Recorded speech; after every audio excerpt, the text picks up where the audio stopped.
জয় নিতাই, জয় গৌর, জয় রাধেশ্যাম। এখানে একটু বসে থেকে লাভ নেই, আমরা সবাই মিলে একটু বৃন্দাবন যাই। যাবেন তো? চলুন বৃন্দাবন যাই। তা পায়ে হেঁটেও যাওয়া যাবে না, গাড়িতেও যাওয়া যাবে না, কি করে যাবেন? মনটা চলে যাবে বৃন্দাবনে।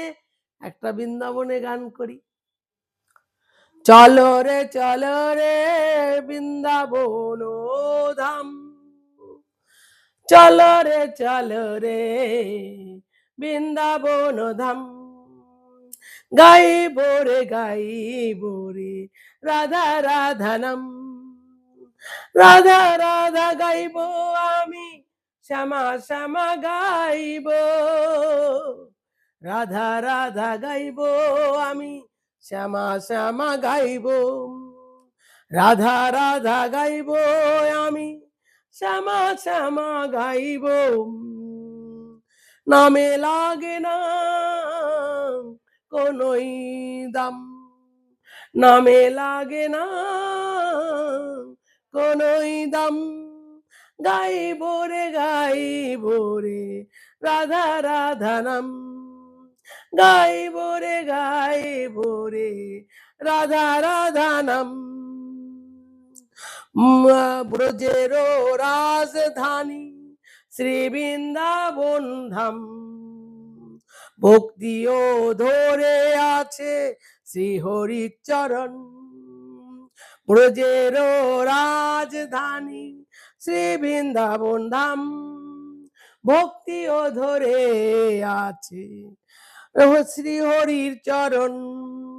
যার দুয়ারে দাঁড়িয়ে আছে চার ধাম বৃন্দাবন, যার দুয়ারে দাঁড়িয়ে আছে চার ধাম বৃন্দাবন। ওরে গাইব রে আমরা রাধা রাধা নাম, গাইব রে আমরা রাধা রাধা নাম। শ্যামা শ্যামা গাইব আমরা, শ্যামা শ্যামা গাইব, বইছে অবিরত যমুনার ধারা।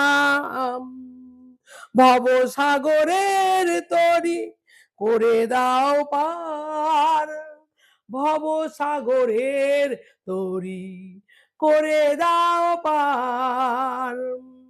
অজ্ঞান তিমিরান্ধস্য জ্ঞানাঞ্জন শ্লোকায়াম চক্ষুরুন্মিলিতাং যেন তস্मै শ্রী গুরবে নমঃ।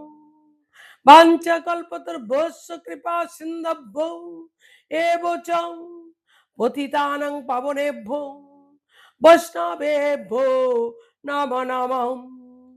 হরে কৃষ্ণ কৃষ্ণ কৃষ্ণ হরে হরে, হরে রাম রাম রাম হরে হরে। ভক্তবৎসল ভগবান কি জয়, মাখনচোর ভগবান কি জয়, গোপাল ভগবান কি জয়, বৃন্দাবন ধাম কি জয়। জয় জয় শ্রী রাধে, জয় জয় শ্রী রাধে। নিতাই গৌর হরি বল, নিতাই গৌর হরি বল। আমার যত সাধু গুরু বৈষ্ণব মহারাজ আছেন সবার চরণে আমি কোটি কোটি প্রণাম জানাই। দেখুন, এই যে পরপর বাল্যলীলার যে পাঠটা আমি করছি, আপনারা মন দিয়ে শুনবেন, ভালো লাগবে। ভালো লাগলে একটা জিনিস দেবেন আমাকে, সাবস্ক্রাইব করে দেবেন এই পাঠটায়। দেখুন, এইবারে আমার মহাদেব কি করেছেন, মহাদেবের একটা নাম হয়েছে নন্দরাজার বাড়ি চিন্তাহরণ মহাদেব গোকুলে। দেখুন তারপরের থেকে কি হয় আবার মন দিয়ে শুনবেন। এখন আমাদের ভগবানের বয়স কিন্তু 4 মাস চলছে, 21 দিন 27 দিনের মধ্যে নামকরণ করা উচিত। আমাদের বসুদেব গুরুদেবকে পাঠিয়েছেন গর্গাচার্য মুনিকে নন্দ মহারাজের বাড়িতে এসে। দেখুন এইবার কি করে নামকরণটা করছেন। নামকরণ করা উচিত। ৪ ধাম এই ৪ মাস বয়স চলছে। ঠাকুরের বয়স কিন্তু এখনো নামকরণ করা হয়নি। এই যে ৪ মাস বয়স হয়ে গেছে আমাদের ঠাকুরের, এখনো কিন্তু নামকরণ করা হয়নি। সেটাই চিন্তা করছে বেশি। নামকরণ করার তো সুযোগ পাচ্ছেন না। তাই আপনারা মন দিয়ে শুনবেন কি করে নামকরণটা করছেন। একান্তে খুব গোপন করে গোশালার মধ্যে নামকরণ করছেন। একান্তে খুব গোপন করে গোশালার মধ্যে নামকরণ করছেন। কার করছেন? আমার ভগবান, ভগবানের নামকরণ হচ্ছে। অনুষ্ঠানের আয়োজন করা হয়েছে। আয়োজন করা হয়েছে গোপনীয়ভাবে। ২ রানী ২ পুত্রকে কোলে করে নিয়ে বসে আছেন। ওমা ২ রানী কে কে? মন দিয়ে শুনবেন।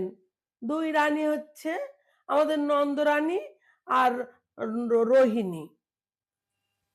রোহিণী আর নন্দরানী দুজনারই ছেলে তো, নামকরণ হচ্ছে। কে কে? রোহিণী আর যশোদা। রোহিণী আর যশোদা। দেখুন গর্গাচার্য মুনি প্রথমে বড় রানীর ছেলের নামকরণ করলেন কি? মন দিয়ে শুনবেন। ছেলের নামকরণ ঠিক করলেন রোহিণী নন্দন যত সুন্দর হবে তত বলবান হবে।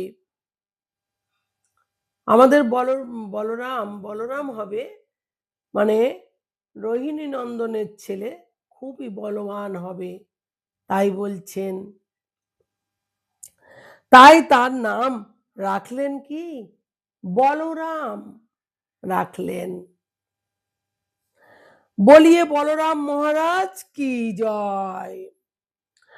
আর সমস্ত যদু বংশের মধ্যে সে শ্রেষ্ঠ আকর্ষণ হবে। সমস্ত যদু বংশের মধ্যে শ্রেষ্ঠ আকর্ষণ হবে। এই বলরাম কি হবে দেখুন বলছি। তাই তার নাম এক নাম শঙ্কর্ষণ ভগবান। তাই তার নাম কি আর একটা? শঙ্কর্ষণ ভগবান। দেখুন বলিয়ে শঙ্কর্ষণ ভগবান কি জয়। আর বলরাম প্রভুর জন্ম হয়েছিল, বলরাম প্রভুর জন্ম হয়েছিল কি মাসে? দেখুন শুনুন, ভাদ্র মাসে শুক্লপক্ষে ষষ্ঠী তিথি। ষষ্ঠী তিথি যেটাকে আমরা বলদেব ষষ্ঠী তিথি বলি, এই সময় আমাদের বলরাম জন্ম হয়েছিল। কেন? আমাদের কৃষ্ণের থেকে বলরাম বড়। বুঝতে পারলেন?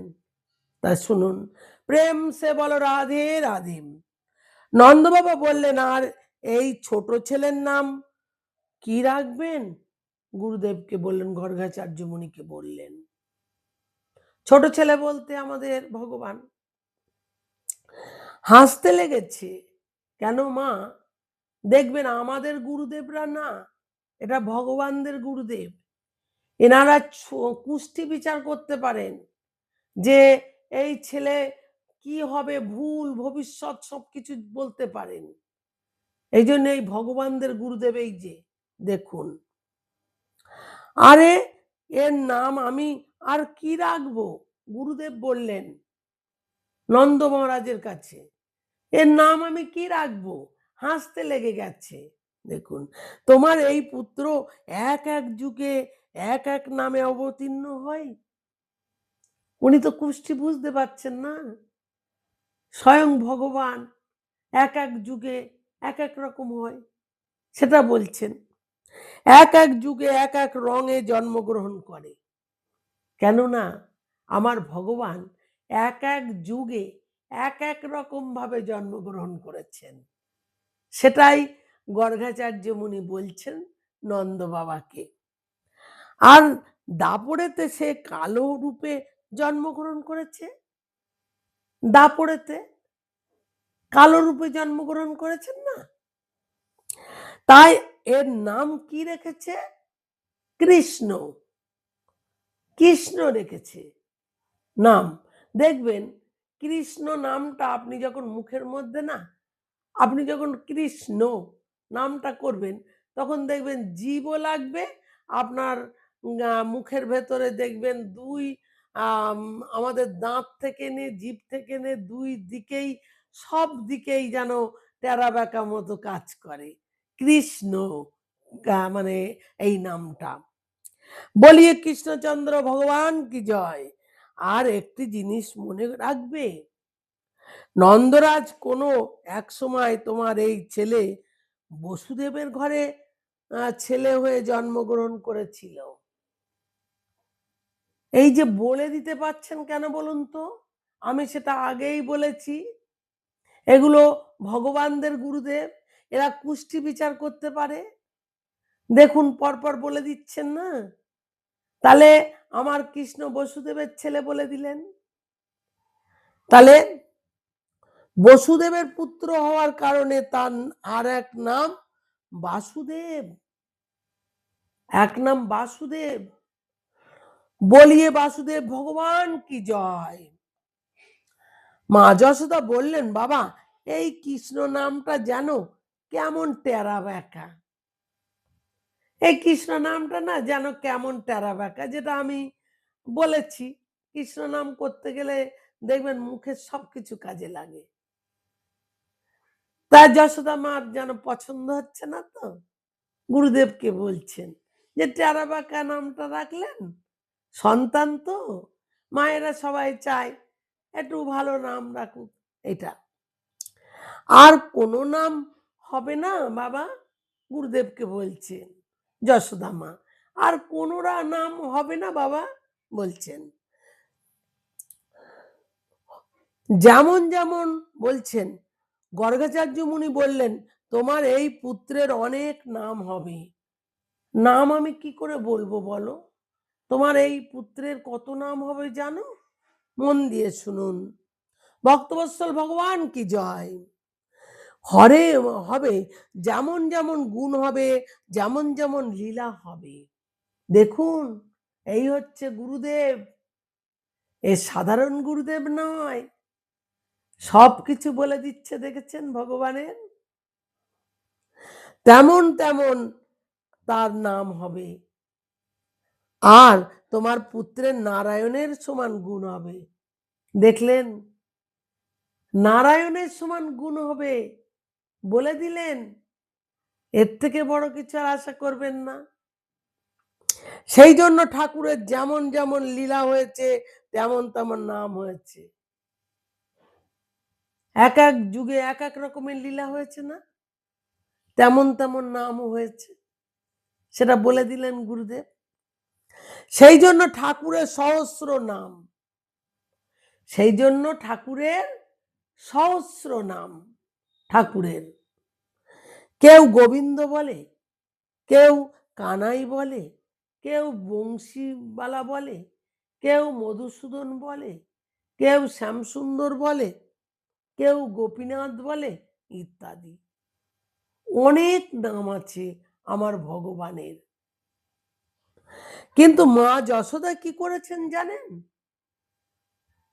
মা যশোদার কিন্তু নামটা পছন্দ হয়নি। দুই সন্তানের নিজের মতো করে নাম রেখেছেন। দুই সন্তান কে কে? কৃষ্ণ আর বলরাম। কি নাম রেখেছে বলুন তো? দেখুন, কালুয়া আর বালুয়া। কৃষ্ণের নাম রেখেছে কালুয়া আর বলরামের নাম রেখেছে বালুয়া। দেখুন, আমাদের যেরকম একটা ভালো নাম থাকে আর ডাক নাম থাকে, ভগবানেরও তাই রেখেছে। বলিয়ে কালুয়া বালুয়া ভগবান কি জয়। এগুলো মা মাসিদের আদরের নাম, না কি বলুন? মা মাসিরা রাখে না একটু আদর করে, এই নামটা রাখি, এই নামটা রাখা হোক, ভালো হবে, ডাকতে সুবিধা হবে। সেইটা ভগবানেরও রাখলেন। তাই ভগবানদেরও আদরের নাম হয়ে গেল, ভগবানদেরও আদরের নাম হয়ে গেল। ভগবান আরো বড় হচ্ছে, আরো বড় হচ্ছে ভগবান। আস্তে আস্তে ঠাকুর এখন হাঁটু গেড়ে হামাগুড়ি দিয়ে চলা শুরু করে দিয়েছে। মানে বড় হয়ে যাচ্ছে না? হাঁটু গেড়ে দিচ্ছে, হামাগুড়ি দিচ্ছে, ছোট্ট বাচ্চা শিশু এরম, এরম করে হাঁটু গেড়ে হামাগুড়ি দিয়ে চলছেন। তাহলে এত সুন্দরভাবে হামাগুড়ি দিয়ে চলছেন, মায়ের কত আনন্দ হচ্ছে না? যশোদা মায়ের দেখুন। এখন চলতে ঠাকুর এদিক ওদিক চলে যায়। যাবেই তো। কেন হামা দিতে শিখে গেছে না, দামাল না? তাই এদিক ওদিক চলে যাচ্ছে। মায়ের লক্ষ্য থাকছে না, যশোদা মায়ের। মা পায়ে নূপুর বেঁধে দিয়েছে। কেন বলুন তো? যে আমার সন্তান কোথায় যাচ্ছে কি জানি, তা আমি যাতে আমি শব্দ পাবো, আমার বাচ্চাটা যাবে কোথায়? তা একটা নূপুর পায়ে দিয়ে দিয়েছে, বেশ করে নূপুরটা পায়ে দিয়েছে। পায়ে দিলে কি হয়? ঝুমঝুম করে বাজে না? তাই সেই বাজবে, মাও বুঝতে পারবে আমার কালুয়া কোথায় গেল। এটাই, এর জন্যেই নূপুর পায়ে দিয়েছে। ছেলে এদিক ওদিক গেলে মা বুঝতে পারবে কোন দিকে গিয়েছে। এদিক ওদিক গেলেই মা বুঝতে পারবে, আর নূপুরটা বাজবে। এটা তার তার কিছুদিন পর ঠাকুর আস্তে আস্তে হাঁটা শুরু করে দিয়েছে। আর কিছুদিন পরেই ঠাকুর আমাদের আস্তে আস্তে হাঁটা শুরু করে দিয়েছে। আর তা হামাগুড়ি দিচ্ছে না, না? এবার আস্তে আস্তে হাঁটা শুরু করেছে। আর মা ঠাকুরকে হাঁটা শিখাচ্ছেন। দেখুন, অনন্ত কোটি ব্রহ্মাণ্ডের নায়ক, তাকে কিনা যশোদা মা হাঁটা শিখাচ্ছেন। ১ পা ২ পা করে হাঁটা শিখাচ্ছেন। দেখুন, অনন্ত কোটি ব্রহ্মাণ্ডের নায়ক যে জগৎকে চালাচ্ছে, তাকেই কিনা মা চলতে শিখাচ্ছে। দেখুন, এটা যশোদা মায়ের সম্ভব। কোনো মায়ের কি সম্ভব ভগবানকে হাঁটা শেখানো? যশোদা মা কিন্তু হাঁটি করে শিখাচ্ছে। এটাই হচ্ছে গোবিন্দের লীলা। এটাই হচ্ছে গোবিন্দের লীলা। ঠাকুর ঠাকুরকে মা দুহাত ধরে চলতে শিখাচ্ছে। এরম দুটো হাত ধরছে, এরম করে চলতে শিখাচ্ছে আমার ঠাকুরকে, হাঁটাচ্ছে মা। তা আমার ঠাকুরকে হাঁটাতে পারলে একমাত্র যশোদা মা হাঁটাবে, আর তো কেউ না। তাই এই যে এখানেই পাঠটা আমি সমাপ্ত করে দিচ্ছি। এর পরের থেকে হবে মন দিয়ে শুনবেন। এইবারে দেখবেন আমার ভগবান মাখন চুরি করবে, আমার গোপীদের ঘরে যাবে, জ্বালাতন করবে, কত ননির হাঁড়ির মধ্যে হাত ঢুকিয়ে রাখবে, অনেক কিছু করবে। মাগো, এরপরে একটু পরপর মন দিয়ে শুনবেন, সব দেখবেন ভগবানের লীলাটা আপনারা পেয়ে যাবেন, বাল্য লীলাটা। মানে আমি এটুকুই সমাপ্ত করে দিলাম। জয় শ্রী রাধে, জয় শ্রী রাধে, জয় শ্রী রাধে। শ্রীকৃষ্ণ চৈতন্য প্রভু নিত্যানন্দ, শ্রী অদ্বৈত গদাধর শিবাসাদি গৌর ভক্তবৃন্দ। শ্রীকৃষ্ণ চৈতন্য প্রভু নিত্যানন্দ, শ্রী অদ্বৈত গদাধর শিবাসাদি গৌর ভক্তবৃন্দ। হরে কৃষ্ণ কৃষ্ণ কৃষ্ণ হরে হরে, হরে রাম রাম রাম হরে হরে। জয় রাধে, জয় রাধে, জয় শ্রী রাধে। জয় রাধে, জয় রাধে, জয় শ্রী রাধে। জয় শ্রী রাধে, জয় শ্রী রাধে। জয় নিতাই, জয় গৌর, শ্রী গুরু প্রেমানন্দে একবার হরি হরি বল।